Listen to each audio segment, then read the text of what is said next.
இந்த ஆண்டு காணும் பொங்கலுக்கு மக்கள் அதிகம் கூடும் மெரினா கடற்கரையில் பொதுமக்களின் பாதுகாப்பிற்காக காவல்துறை, தீயணைப்புத்துறை மற்றும் கடலோர காவல் படை ஆகிய துறைகள் இணைந்து சிறப்பு ஏற்பாடுகள் செய்து வருகின்றன.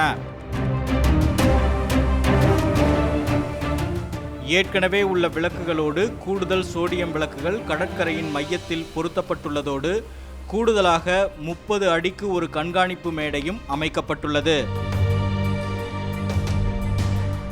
பொதுமக்களின் பாதுகாப்பு கருதி நாளை முதல் கடலில் குளிக்க தடை விதிக்கப்பட்டுள்ளதாக கூறிய காவல்துறையினர், குழந்தைகள் அதிக எண்ணிக்கையில் காணாமல் போவதை தடுக்க அடையாள பட்டைகளை கடற்கரைக்கு வரும் குழந்தைகளின் கையில் பொருத்த உள்ளதாகவும் தெரிவித்தனர். சென்னையில் மட்டும் நாளை ஒரு நாள் 12,000 காவலர்கள் பொதுமக்களின் பாதுகாப்பிற்காக பணியாற்ற உள்ளதும் குறிப்பிடத்தக்கது.